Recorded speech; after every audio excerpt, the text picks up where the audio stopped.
Hello, hello. This is Heather from Heal with Heather Kristen, here to do a weekly energy reading. I used to do these a lot. I've gotten out of it as when my kids were smaller. I want to try to get back into it. But I do homeschool, so it makes sometimes weekly things a little difficult, but I am going to try to get some weekly energy reading videos up more often. So this is April 11th, Monday. Let's see what's coming up in the cards for the energy of this week. I'm going to be using the Oracle of the Seven Energies deck by Colette Baron Reed. And one of my little chihuahuas is whining, so you might hear that in the background. I do apologize. She has been fed and watered and everything. She's just whining for some reason. Okay, so as I was shuffling the cards, the energy that was coming up was a loving energy, a very pink energy, love light, which is crazy because I wore this out. I picked this out to wear today, not thinking anything of it. But it's just everything is kind of pink surrounding me and what I'm seeing.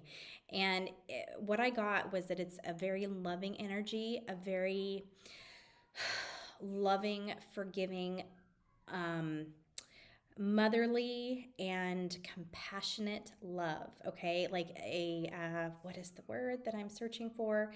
An unconditional love.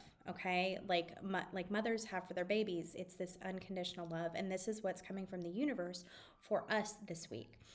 And that comes with possibly some challenges, possibly some things coming up or being presented in your life to be healed.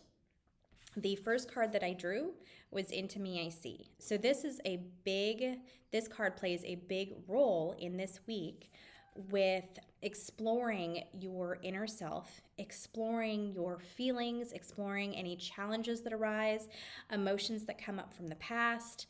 A short little story.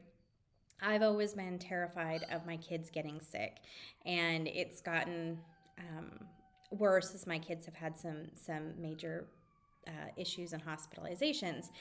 And my son got sick the other night, just a regular cold, but his temperature spiked, and I freaked out. And of course, I'm by myself at home. My husband's on a business trip, and I really had to focus on my intuition because my ego was very strong. And I finally got my intuition to tell me that he's going to be just fine. But I'm like, okay, all these emotions that are coming up, there's got to be something that needs to be healed. So I really dug deep and explored those emotions, and I let myself cry because I was just, for some reason, crying. I just had the urge to cry.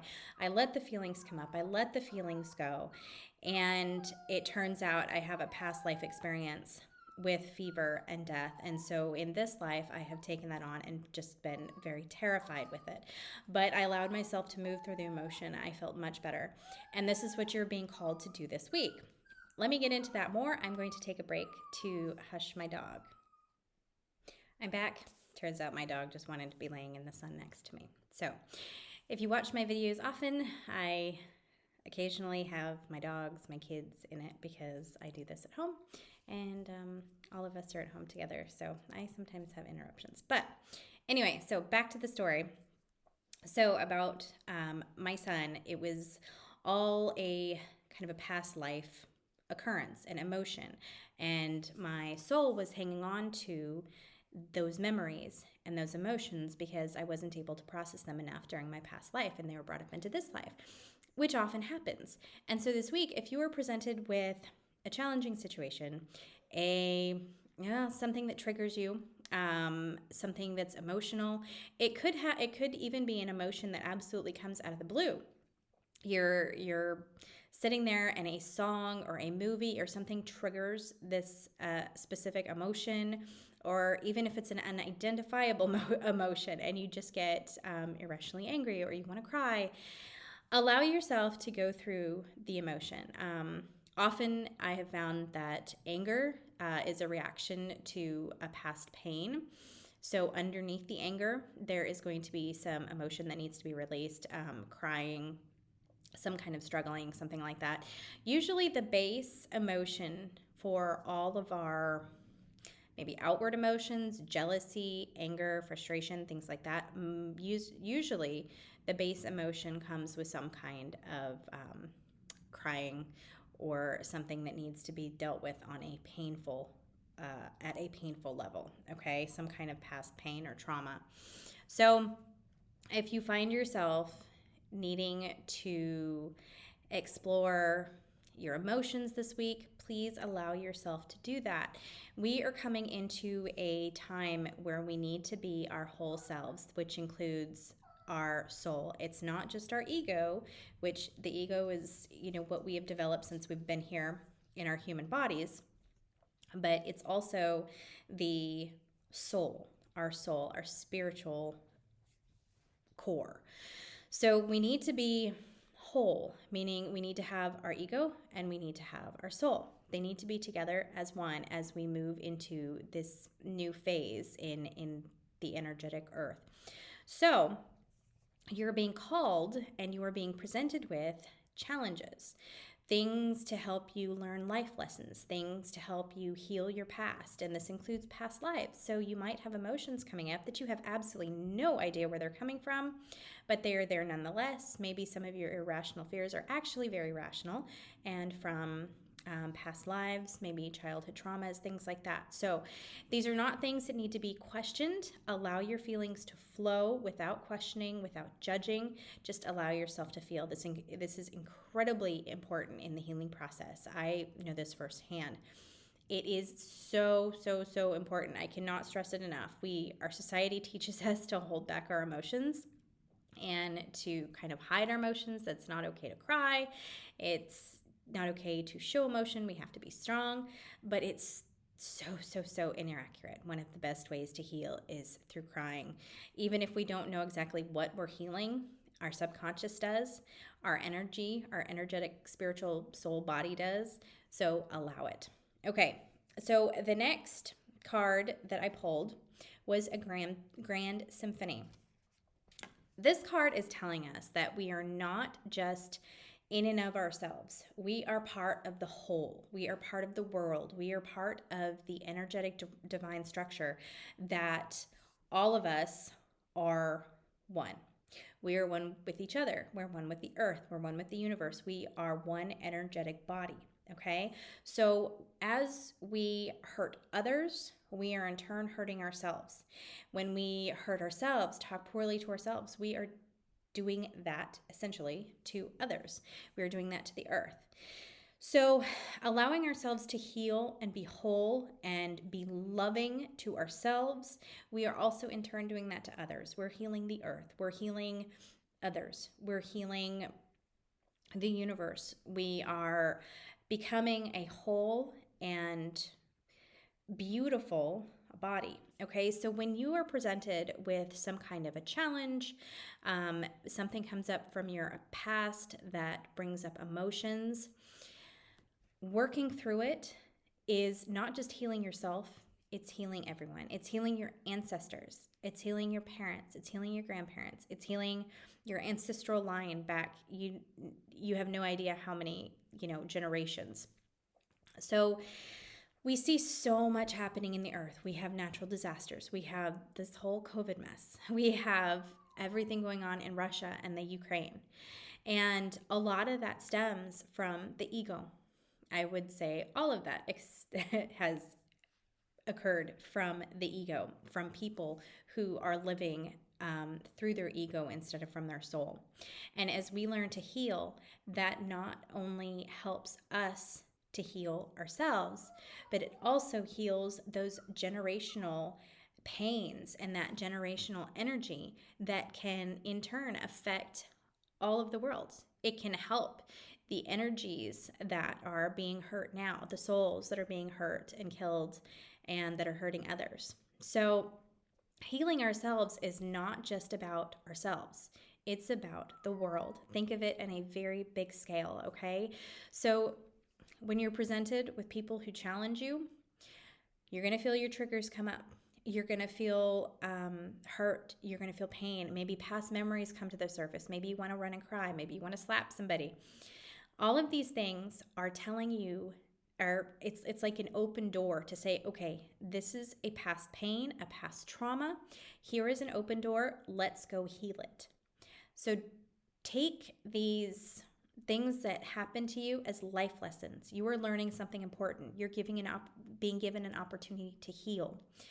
This is this is an ongoing journey, but it's coming up as especially important this week. Why, I don't necessarily know, but this is what my guides are asking us to focus on this week. So there we go. Last card, the Uncharted Sea. This is a journey, okay? This is a soul journey. And as you're working through your individual healing process, there may be some doors open to you this week, which I feel really excited about, to start a soul's journey. This is a journey that is going to help you align with your soul's energy, your soul desires. I can't even. I wish I could share with you how exciting this feeling is coming from this card. The energy is fantastic, and I'm really excited for any and all opportunities that we get to see this week. So, if you have, so there's going to be doors, and you may question those doors. Okay, you may have an offer to go do something. You may have an opportunity to learn something. You may have an opportunity to connect with someone. And I want you to be very, very careful, because it might take you out of your comfort zone. These kinds of things often do, because it feels uncomfortable because it's not what we're used to. It's something that's new. And I want you to be very, very, very careful about stopping yourself out of fear or out of discomfort, okay? Because all it is, it's your ego. Your ego is telling you, stop, be careful. Our ego protects us, but the majority of growth happens on the other side of discomfort, outside of our comfort zones, okay? So when you are presented with an opportunity, it may be uncomfortable, but that is a good thing. That is a good sign, okay? Just because there is resistance, just because you feel discomfort, does not mean it's the universe telling you, no, don't do this, okay? Because of the law of free will, the universe will never tell you you can't do this. Now, you might come up with some good feelings about this.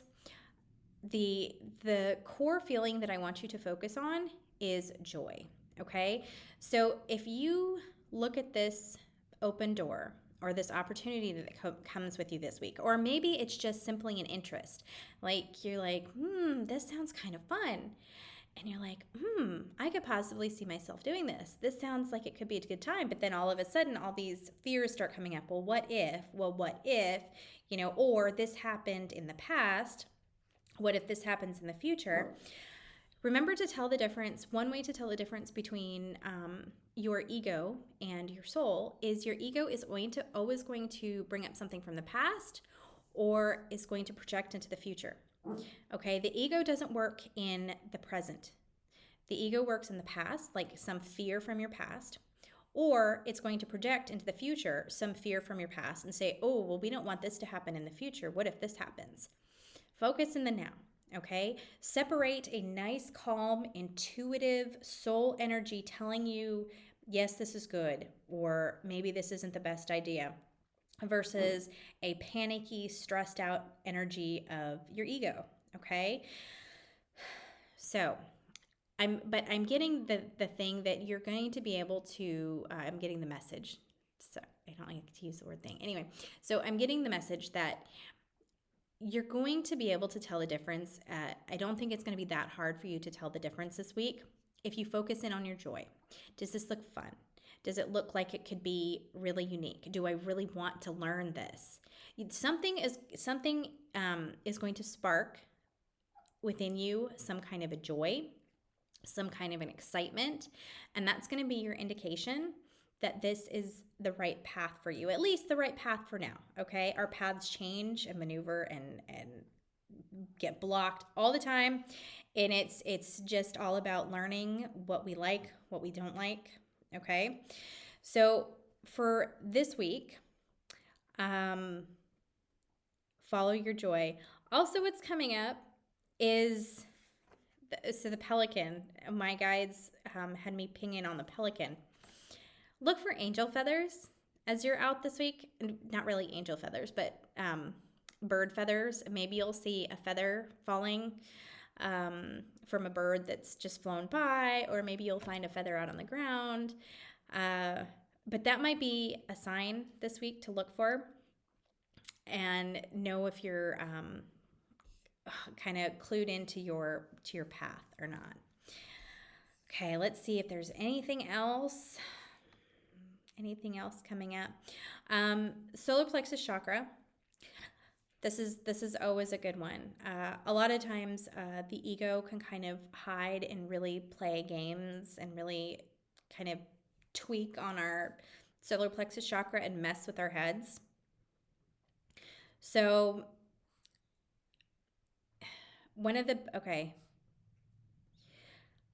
something that they're saying is focus on affirmations this week. Maybe a journal, like writing or looking in the mirror. Something just to repeat to yourself this week, that you are worthy, you are kind, you are intelligent. Affirmations that really help bolster your solar plexus chakra. Something I've been doing with my kids lately is before we close our bottles of water when we're drinking water, we say positive affirmations into our cups. So over our water, we say things like, I love you, you're wonderful, you're smart, you're kind, you're talented, things like that. So if you find yourself feeling less worthy this week, if you feel yourself struggling with self-empowerment, people are really tweaking at causing your solar plexus chakra to like tweak out of whack, do affirmations however you can, whatever works right, whatever feels right. My guides are saying that I think affirmations are going to help with you, for you this week, and whatever journey you're on. Okay. And really focus on love.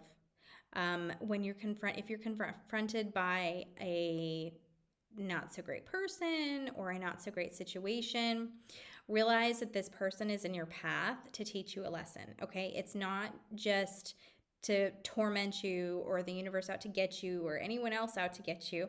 It's for a life lesson, and a lot of times the life lessons are all about healing. So instead of pushing your triggers, your fears, anything like that onto the person who's delivering it, basically it's like, don't shoot the messenger, because the people aren't necessarily out to get us. They are bringing awareness into our reality about ourselves. So they're just basically a messenger from the universe. Granted, some people, you think they're out to get you, and some people are just not fun to deal with, but it really is, they really are just kind of the messenger from the universe saying, okay, this is something that needs to be healed. And if you turn back your feelings, whatever feelings you have, not onto yourself, but exploring into those feelings, you can learn a lot. And so whatever person or situation, instead of attacking them, just send compassion their way. Okay. One of the best things that I have found, that when you're confronted with a not great person or a not great situation, sending them love kind of makes them back off. Okay. So negative energy does not like love. And if there's any kind of negative energy within them, that love is actually going to repel them. And so sorry guys, my dog is just distracting me. She's worse than my kids. So that love energy is going to kind of send them on their way. It's kind of like saying to the universe, okay, I got the message. Now let this person be gone. Okay. The sooner you can look into what's going on within you, the sooner that situation is going to be gone from your life, period. And the less likely it is to come back into your life as a repeating pattern, okay? When we don't take care of our lessons, when we don't explore our lessons, when we don't heal the things that we came to this physical life to heal, they repeat themselves, okay? So, I am sending you lots of love this week, and I will hopefully do another video this coming weekend and have it for next week as we go into Easter weekend. Hey, okay, then one last thing that I wanted to do was I wanted to pull a card from my own deck. My deck is an app, the Sparkle and Shine Oracle Card app. It's available on my website or from the Indigos app. Okay, so let's just do a one card reading, see what comes up for this week. Yeah, let's see if I can do this. There, readings, I can't do it backwards. One card.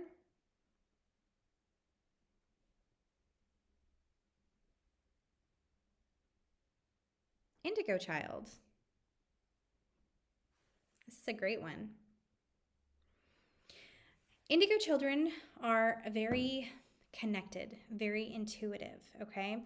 If you are an indigo child, now there's very many different kinds of spiritual beings, but if you are an indigo child, you're usually very intuitive. You've come here as kind of a light worker to seek connection to the universe and help others by bringing your individual light. And something that is absolutely essential is that you find the authentic you, because your authentic you is what is going to shine your light out into the world to help others find their path, to help others heal. There's so many different ways that light workers share their light with the world. But indigo children are often diagnosed with ADHD because they have so many different thoughts and things and knowledge going on, and a lot of times they can be know-it-alls because they don't necessarily know it all, but they have this deep intuitive sense of what's going on around them. So a lot of times they know before they actually know. And so you might find your child or yourself or someone you know is it aligns with the indigo child energy. And it's very important for them to follow their hearts, to follow what they're naturally drawn to, because that is their connection to their soul, and that is their authentic self be where they're going to find their natural gifts, what they were given to bring into this world to help the world heal, to help the world be guided into a place of light, things like that. So this week, kind of pay attention to the people around you, maybe yourself, and really focus on seeking your joy or helping them seek their joy, what resonates with their heart, what resonates with their soul, because that is where their gifts lie, and that's what they came here to share with the world. So with that, I am going to sign off. I hope you have an amazing week, and I will hopefully get back on to get a reading to you, another weekly reading before Easter. Okay, take care. Bye.